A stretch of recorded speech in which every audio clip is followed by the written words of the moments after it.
for C9. They keep Ray in for this decisive third game. They switch sides of the map back. I'm very curious to see if TSM keeps the same priority on Jhin, because the Tristana was something that actually Doublelift tunneled on last week when TSM was still on that win streak, the 11-game win streak, which, by the way, was broken this last game by Cloud9. So the Jhin was probably a denial pick, I feel like, when Doublelift picked it. Wouldn't be too surprised to see him go back over to a Trist this game, unless they leave Caitlyn up, because it's still not banned and TSM's got one left. All right, taking a look at these bans so far, you got 4 of the same ones we've seen in the previous 2 games. LeBlanc, Galio, Kin, and Zach all banned away. Cloud9 adapting, banning away the Corki, not wanting to play against that one again this game. TSM has one more ban to go. We'll have to see what exactly they want to take off the table.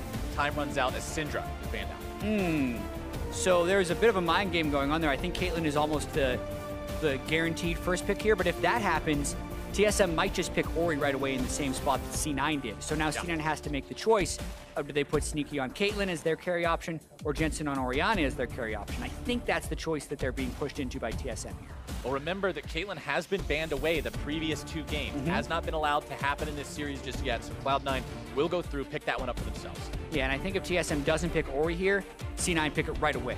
So they either need to have a pick ready for it, and since they already banned away the Syndra, I think that is less likely. Cloud9 is not bashful at all about locking in the Ori early for themselves in the previous game, locking it in first, I believe. So TSM going to show that they're not really afraid of doing the same thing. They picked that one up before anything else.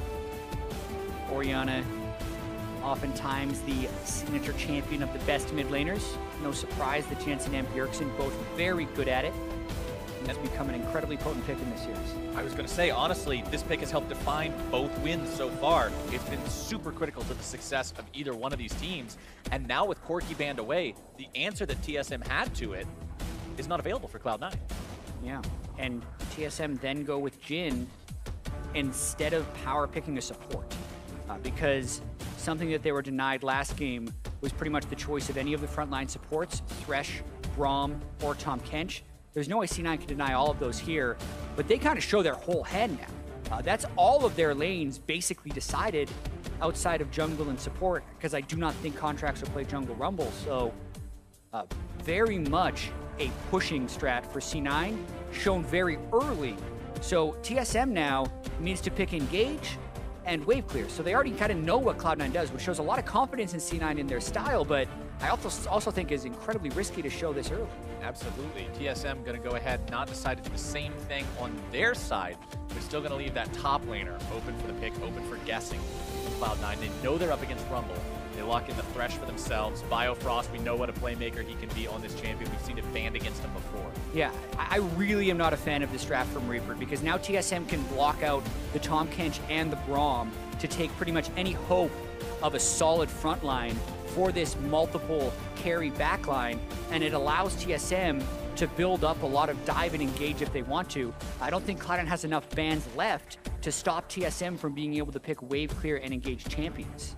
Well, they're going to start by banning away the Kled. They know that the charge can be a big engage tool to help the entire team get in there.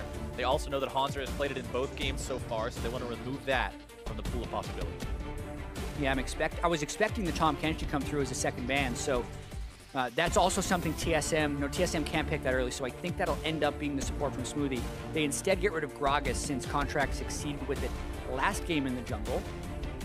0-0 and 12 last game for Contracts, by the way. When they won, he had no kills, no deaths, 12 assists, the perfect support score. Didn't need to be the carry for his team, was just able to facilitate properly. Elise, the final ban from Cloud9, going to be keeping Sven off that one, but remember, Lee is up. Yeah, so you will pick it then? Because I think that's kind of the choice here. Unless TSM really want to practice things that aren't Lee Sin. It's very straightforward, though, with all the other junglers being taken away. What even doing hovering the Nidalee unless they feel like it's a denial pick for C9's poke composition? I mean, all 3 of those targets that have been locked in by C9 so far are great targets for a king. You knock any one of those guys into the team, they're going to be in trouble. C9 is going to have to play this game so well to win. They have to have a bunch of turret pressure. They have to be incredibly elusive from TSM's initiation, since everyone TSM has picked now has a chance to catch out C9. I'm wondering if they're actually going. Yeah. Okay. They're all in on this strategy. It's a siege strategy with backline carries. And Nunu, if you are going to pick a champion who can be the one-man catch-all protection, it is actually Nunu. I've talked with Kobe and a bunch of the other junglers in the office about this. This guy is actually pretty oppressive right now in the way he has played in this game. You can still go Locket, Knight's Vow, really be a true support while doing all these other things. So if there is a pick that can pull this composition together, it is the Nunu. Also locking in the Bard for Smoothie. We know Bard is a huge playmaker. You can see some awesome stuff come out of him, but at the same time, if Bard fails, he fails with flying colors. This pick is going to have to show up pretty big for these guys. He really does. TSM hovers the Jarvan, which I think would be the perfect pick in this situation. It can also lock down the Rumble in the top lane.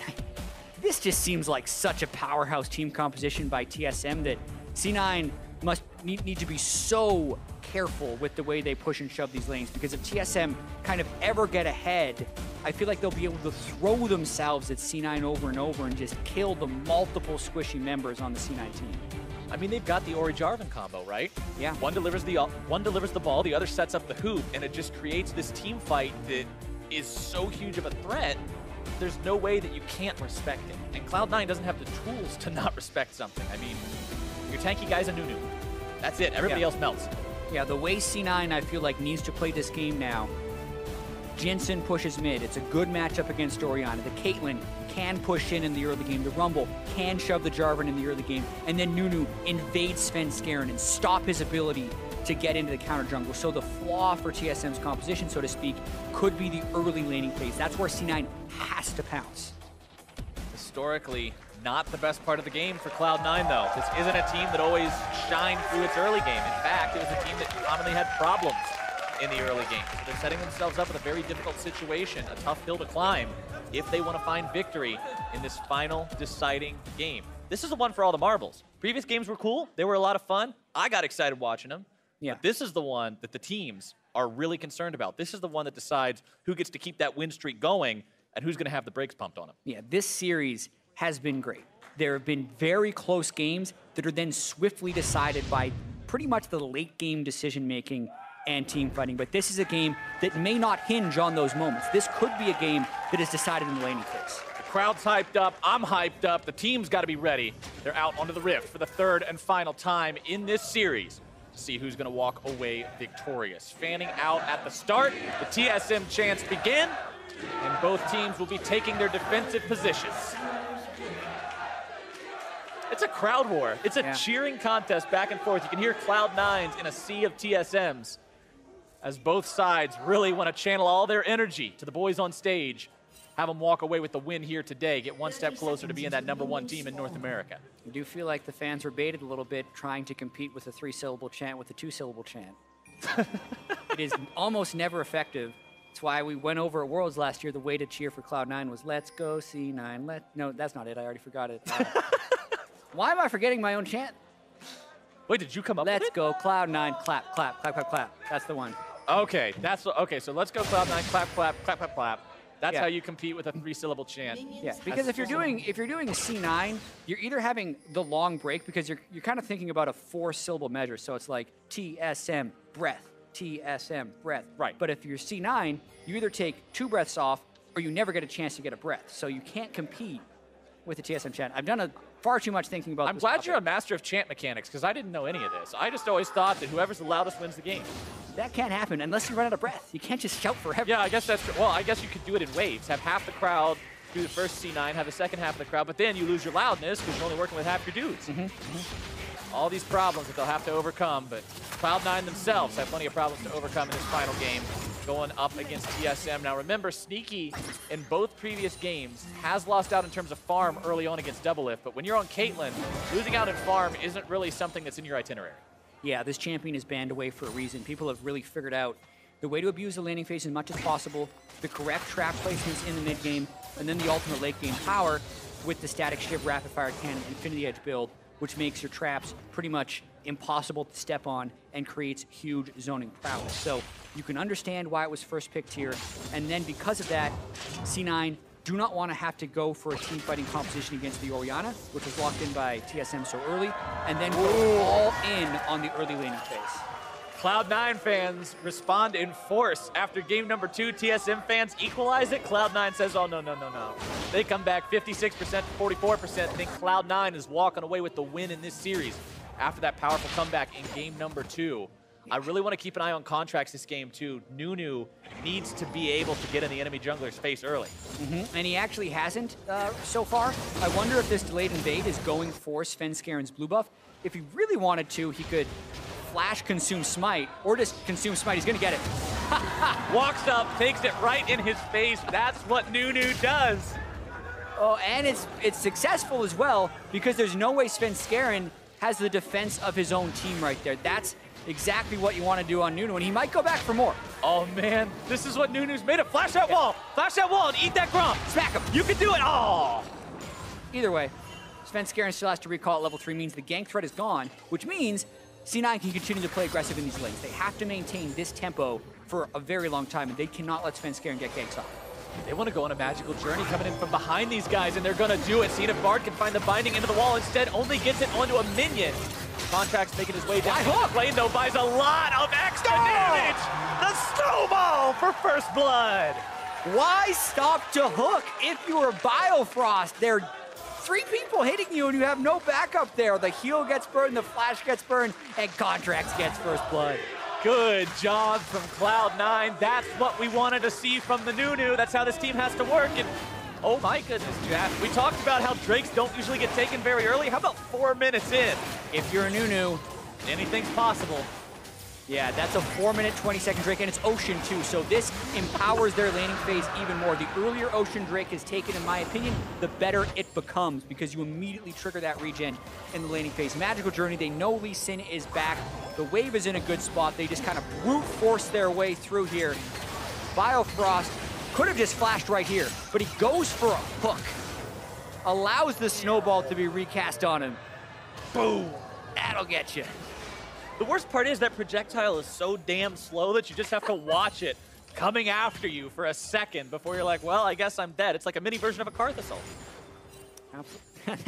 That's a stretch, but I agree with you then. I'm talking about the feeling, the thinking feeling you get watching it, not how strong it is.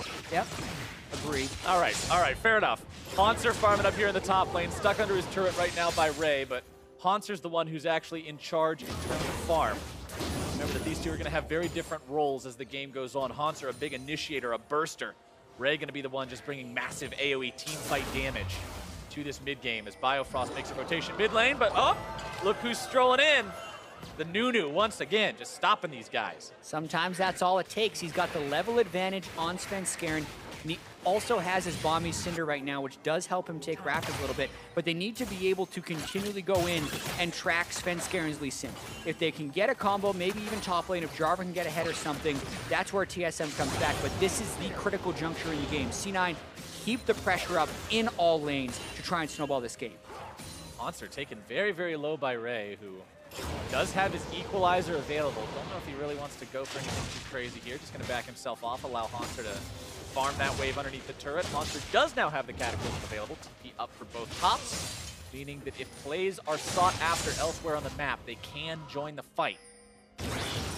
Ray's not going to go after that, though. Just working his way back to lane. Yeah, I mean, he was thinking about either finding Svenskeren in the jungle or ganking mid lane because he had such a shove advantage. C9 really have to find places to grow their advantage. And that Ocean Drake that you mentioned, having that from 4 minutes into the game, really going to give a lot more laning power to these guys. Svenskeren trying to back, but Contract shows up in time to not allow that to happen. Shockwave flashed away from, Jensen evading that one. Keep in mind, Contracts has his ulti, Svenskeren does not. Nunu ulti is an amazing zone control mechanism to force your opponents to move in ways that they would not otherwise want to do. Yeah, and I'm wondering when they're going to go. There's no shockwave on Bjergsen. Going in, the calling coming out. Smoothie trying to rotate in, and Jensen grabs himself a kill. And even though Smoothie was there, that was unassisted solo kill there by Adoring Shield Lucian onto Bjergsen's Orianna. So making it count. On Contracts. Contracts might be in some trouble. Svenskeren gonna be slowed down. The absolute zero channel. Contracts trying to get himself away. Not gonna be killed just yet. Smoothie going on a magical journey the wrong way. The equalizer comes down. Where are you gonna Ray run? wants to go after him. Flash into the flame spitter, and Cloud9 is 3-0. Making the plays right now. 1,000 gold at 7 minutes. And can they set up turret pressure on top of it? Getting that kill on a Svenskeren adds insult to injury. It means he can almost never fight Contracts as Nunu at this point. Haunter having to walk himself back up to top lane, not making anything happen there. Let's watch Jensen solo kill again. Yeah, Bjergsen has no shockwave, does have flash. He'll get the early ignite in, meaning the heal is less effective, and then every tick of the culling. Even through that minion wave, and then this. All the CC is down. Haunter hit him with the EQ. Svenskeren's not level 6 yet, and then he just walks over, casually consumes a minion after his flash. And a very good equalizer there by Ray, trapping Svenskeren against the turret and then flashing for the kill. Yeah, Svenskeren had no choice. Either stand there and wait for Ray to flash in and flame spitter him, or just suicide onto the equalizer. When you're in that kind of a spot, you've at least got to make the other guy burn his summoner spell for it. But Contracts is Nunu, and honestly, Cloud9 as a whole, you said it, Jack. They had to get off to a good early game if they wanted to beat this superior-looking team comp from TSM, and so far, they're doing it with style. Yeah, and also one thing we should point out is there is a mastery mistake from Ray. He has Fervor of Battle on Rumble, which can contribute to losing that lane. Yes, he got that solo kill, but oftentimes you're going to go Deathfire Touch on that Rumble because it's much more effective. Right. Misclick on his masteries if he was redoing them right there does hurt his lane phase substantially. Yeah, not having Deathfire Touch on that, and even as the game goes on, that's going to be a big chunk of damage he would otherwise have. Very, very unfortunate for that. I'm going to keep an eye on that as this game goes on. If anybody barely walks away from a Rumble ulti or a Flame Spitter, the Deathfire Touch not being there could explain that difference. Sneaky, just bullying Double Lift around. Now, Double Lift keeping his CS up, but if the turret falls, it's actually all for naught because you get so much extra gold from that early game burst.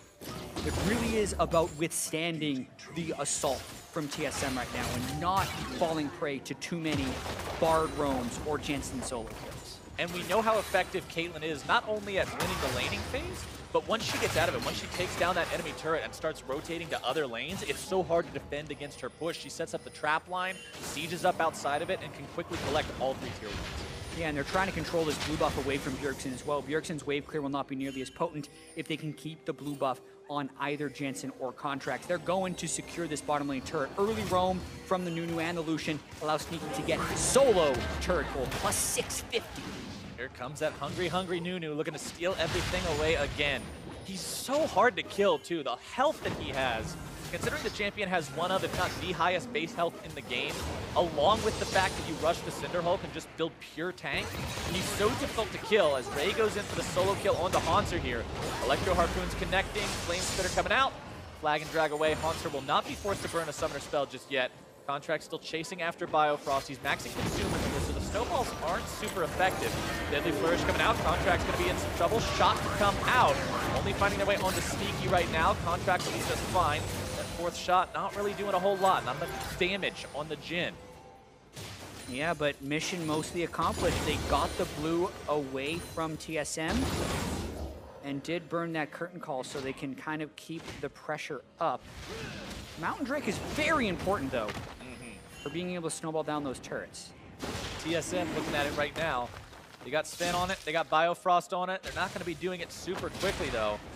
Over the wall goes a ward from Cloud9, I believe, as Contract strolls up. And as soon as you see that gosh darn Nunu, you know that he's going to flash forward and go for the Start spike thinking too. about it, but he's all alone, so they can get a lot of damage off onto him. Absolute zero channel enough to scare these guys away.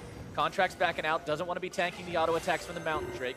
He'll take a bite out of Scuttle Crab just to heal himself up a little bit. Still in decent shape for now. TSM has multiple bodies nearby. They will not give this Drake away for free.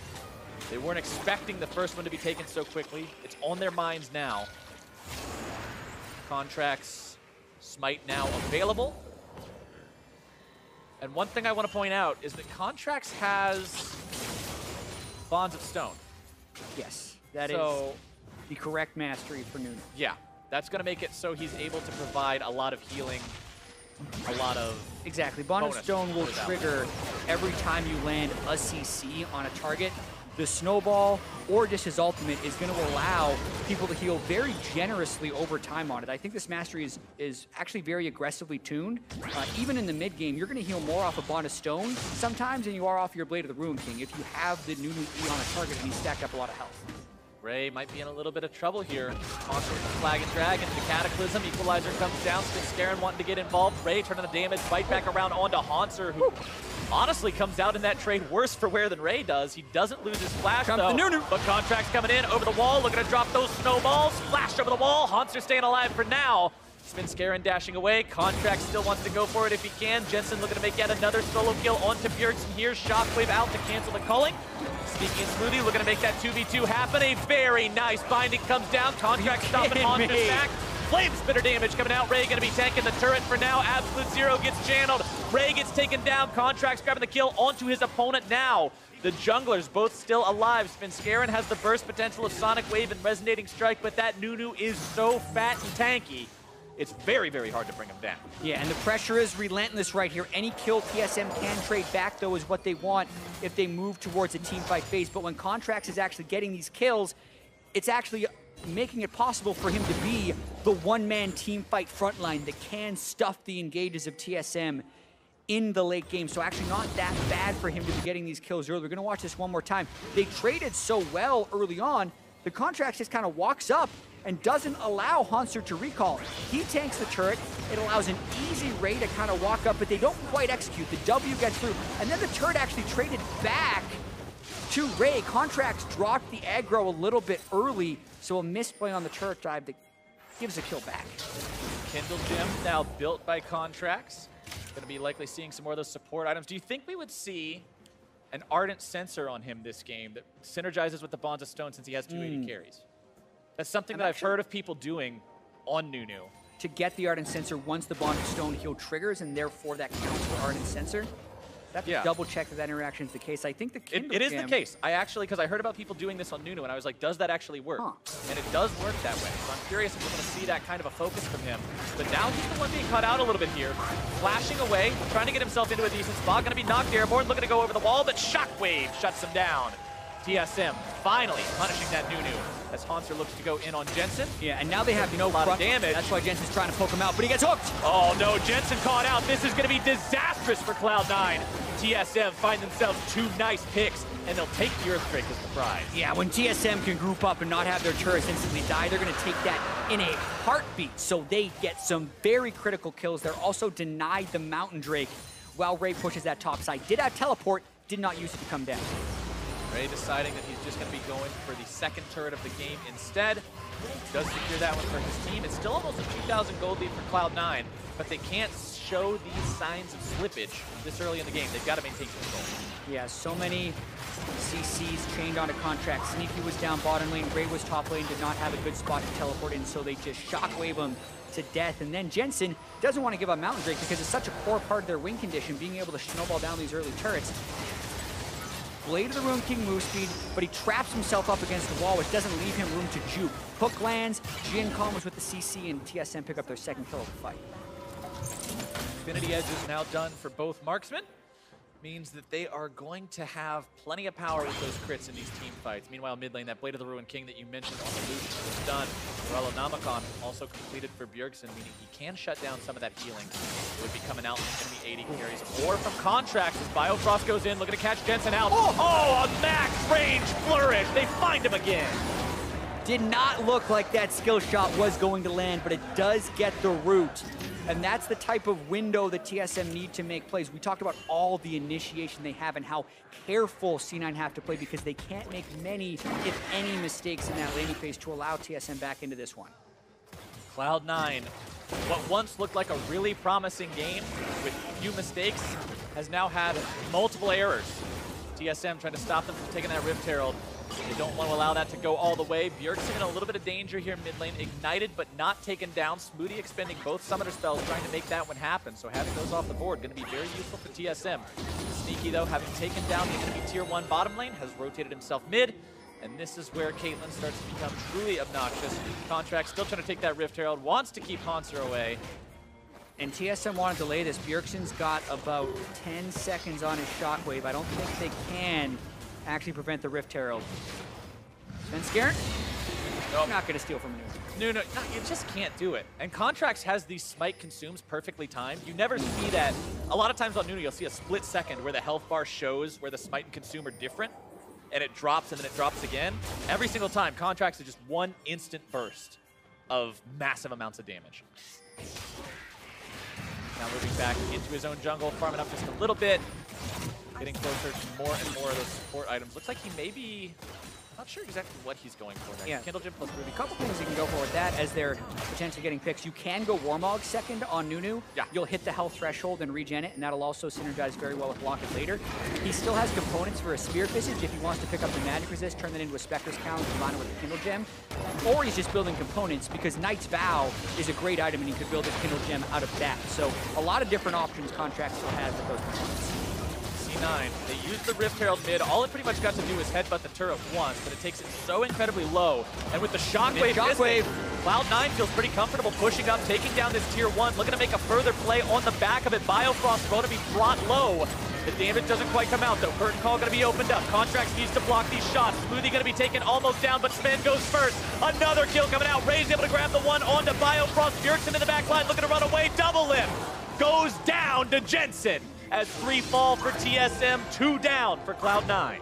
And that equalizer was awesome by Ray. He put it right on top of Double Lip while he was during the curtain call. But C9 really saw the kill, and it looked like they became enraged trying to finish off TSM when it's not. The purpose of this team comp is not to kill TSM, it's to kill TSM's turrets. So they could have probably won this fight and taken turrets if they had not dove so aggressively. Watch that equalizer right on Bjergsen and Double Lip, trapping them against this. And here, after Biofrost is killed, they can stop. But Sneaky flashes forward, ends up trading his life for Double Lifts as he lands the 4th shot and Hanser finishes it off. It is a 3 for 2, which is a net win, but it's not that much of a win, and TSM will continue to scale up. It is the Warmogs for Contracts. Yep, Cloud9 still up 2,500 gold, but as you mentioned a few times already, it's that team comp for TSM, it's that scaling, it's how well these 5 champions work in tandem that Cloud9 has got to be scared of, because the stronger TSM get, the closer Cloud9 get to being in that spot where one little misposition will cost you the game. Yeah, and I want to spend a quick second, if we have, to talk about the Warmogs on Contracts. It actually has an inbuilt synergy since Nunu gets bonus health from having 5 consume stacks in the jungle. So even though he's just level 12 with 2 items, he has nearly 3,500 health. So if the rest of his build is Locket of the Iron Solari, which now scales off of bonus health, just the base shield there is going to be around 850. And then if he builds a Gargoyle Stoneplate, which is what you want when you stack up that much health, and you use Gargoyle Stoneplate into Locket, it's about a 2,500 health shield if you use them in the right order, which would be enough to protect the entire backline from a shockwave. Now he's going to be bursted down pretty rapidly. Biofrost trying to help out, but he's going to be caught up in the ultimate from Smoothie, and now TSM going to be taken very low. Sneaky grabbing the kill onto Double It. From the side comes Ray. Biofrost going to be melting down next. Svenskeren in some trouble, but still keeps himself alive for now. Hanser going to be tanking 4, but drops. A shockwave finds its way onto 3, but Smoothie's still going to be kept alive. A double for Bjerg. Contracts still trying to chase him down. Find this extra kill on the back end of it. Jensen wants to come forward. The auto attacks come out. The piercing light will not quite find the ace, but TSM has lost 4 for 2. These fights are so close in this game. 4 for 2. Now they should be able to take the turret afterwards. Look at Contracts' health with that Warmogs, by the way. It will just go to full in a few seconds, and that allows them to keep the pressure on. Oh, that build is so dirty. So troll. He comes right back. If you were winning fights, it is the best feeling in the world, because now you never have to recall. Ever. You can just continue to keep the pressure on the map. Especially if you get this blue buff. Ooh! Oh, he consumed early. He didn't wait for the consume. Smite consumed. Svenskeren knew there was the cooldown, then Svenskeren could use the execute. But watching this fight one more time, 3,500 health that has to be burned through on Contracts here. They don't get it thanks to that ultimate from Smoothie's Bard. Ray's teleport then unleashes the equalizer onto TSM. They can finish off Double It very quickly. And then TSM actually turns around a fair bit. Bjergsen finishes off Ray, and then Hanser Cataclysms. He wanted this to be with the Shockwave, but it takes so long for the Orianna Ball to get there. And then Jensen can back away just enough from the Shockwave. Plus, they don't quite get Smoothie down with that. Contracts then is frontlining. He slows him down. Jensen can dash in, pick up the next kill. Absolutely frightening from Cloud9. As now TSM pushing down the mid lane. Svenskeren able to find the catch onto Jensen yet again. The third time this game he's been picked by TSM. Point, counterpoint. TSM doing just enough to keep this game interesting and prevent C9 from snowballing absolutely through them. Drake up yet again. Ocean Drake pretty important for being able to stick around after a Caitlyn ultimate or headshot gets landed on you. Baron also an issue though in this game with the double marksman as well as the Nunu can be forced down very quickly. The up-tempo pace will continue. And honestly, the times where Jensen is getting caught out this game, allowing TSM the opportunity to contest these neutral objectives, you don't expect a game to have a super close contest in Drake when one side has a Nunu. That's what Nunu is really adept at controlling. Exactly, and then when you add to it that you have the Lucian who solo killed the Orianna, the Caitlyn in the bottom lane, the Rumble who shoves in the top lane, there shouldn't actually be many windows for TSM to move down and take the early Drake. So just the one mountain in the double ocean I think is acceptable for C9, but they could have wanted more. And I really just want to applaud Contracts again. Game number 1, we talked about how despite the C9 loss, he was the one who stepped up, went mano-a-mano with the Lee Sen of Svenskeren, and honestly outplayed it, despite the fact that his team lost. Game number 2, even though they were down for a while, at the end of the day, it was TSM's Nexus that blew up, and Contracts was 0-0 and 12, really being that facilitator for his team. And now he's huge again, 2-1 and 8 on this Nunu, but not big enough to save Jensen. Oh my God, Svenskeren! Getting to watch that one more time, landing the Q onto Contracts as Nunu. War jump flash, I mean, you can only give so much respect to Lee Sin before you just gotta applaud him for that fight, because you can't say Jensen should have seen that coming. He was 800 units away from the guy who got hit by Sonic Wave, and he still gets picked off. Yeah, it makes things a little bit difficult. Jensen 3-3 and 6 though. It's not like he's having a terrible game for himself. Just a couple more deaths than he would have liked to see. This could be big. Dirksen caught out there. Not quite though. Dark Passage making sure he stays safe after that ultimate bombard wears off. Smoothie and Contracts now going to be stuck here in the river. A lot of damage on the Smoothie from the Bjergsen damage output as now the culling comes out. Bjergsen going to be taken down to about half. Svenskeren having to disengage with the kick. Shockwave comes out onto Jensen, who's going to be taken very, very low. More damage coming through this time from Sneaky. Double lift pull to safety with Biofrost. Hanser joining up with them as Cloud9 seems to have got the better of the fight for now. Svenskeren will likely be sent home as C9 starts up Baron. This is where the double Ocean Drake as well as Nunu Warmogs comes in. They can regen up a fair bit, whereas TSM cannot. Ooh, Ray barely sidestepping the death sentence there. Cloud9 still keeping Contracts on the Baron. He can pretty much tank it forever, just constantly consuming it. Keeping his health topped off. Ray looking to go in, able to find the Flame Spitters, able to get some damage. Zonya's Hourglass going to be keeping him safe for now. Sneaky getting himself back, but at the same time applying the damage to Biofrost, who has been dropped. TP coming in on the backside. Hanser looking to make the moves onto Sneaky, who flashes himself away. Staying alive for now. The bullets will not be curved into the fight. Jensen grabbing the kill onto Hanser. Sneaking off to the side, looking to come around and get that damage if need be. TSM, 3 men remaining, 2 of them under half HP. Contracts laughing off the curtain call while Doublelift is shooting it at them. They are in control here. Can they now refocus on the Baron? The control ward has not been cleared, so TSM cannot see it. They also can't find ways to get back in. There are charges on Svenskeren's Tracker's Knife, so he can ward and maybe try to steal, but as you mentioned against Nunu, nearly impossible. Shockwave is up. TSM do not want to give this over. Svenskeren thinking about going in, trying to steal this one away. Normally Lee Sin's good at that, but it's so hard to do. Bjergsen going to be brought low, almost taken down. Contracts knocked away, and Bjergsen is dead. Deadly Flourish not going to be finding its mark today. Contracts trying to get himself right back into the pit. Double lift taken so low. Smoothie still looking to chase these guys down. Double lift almost dropped, but not quite today. Biofrost the target. Ray barely missing out on the kill. There's that DFT that would have otherwise provided the damage. Woo! This game, Captain Flowers, on a nice edge, but C9 are pulling off the balancing act, getting that Baron and sticking in there for so long, and Contracts being able to stay alive this whole time. Absolutely critical. They'll have to use this Baron to try and win the game, but watching this one more time, there is a Shockwave that Bjergsen tries to get, but Contracts flashes past it. Gets the ult onto Bjergsen, does finish him off thanks to the equalizer from Ray, and still doesn't die. It allows C9 to pick that up, plus multiple kills, but as you mentioned, Deathfire Touch could have been so critical in that last push. The tankiness of that Nunu is now only expanded by red Power buff, Gargoyle's blood boil, Stoneblade. Sneaky. Sneaky trying to stay on top of Hansu there, not quite able to do it through the flag and drag. Scarin trying to respond with some damage onto Contracts, but it just doesn't hurt. A 3,500 health Nunu now with plenty of resistances on there too. Gargoyle Stoneplate means once he gets into the middle of these fights, he's going to be nigh impossible to kill for 4 seconds. And with Nunu, you're not concerned about when you pop it either. It's not like you have a huge damage threat that you need to apply to your opponents. You can just do that whenever you need to soak that enemy damage output. Exactly. He's trying to be the health pool of 2 tanks in the form of 1 tank. And that's why he's gone with this build, I think, instead of something like a Locket or a Knight's Vow early on, which you often see out of Nunu's, because he is trying to soak all the damage and allow Jensen and Sneaky to do work on their own. They also have the Locket on Smoothie, which is still a decent item, but not nearly as effective as it could be on the Nunu, and it is working. You see all these fights where he is just playing with hundreds of health out of that 3.7k health pool that he has right now, and living to tell the tale, then regenning it back up with that Warmogs and double Ocean.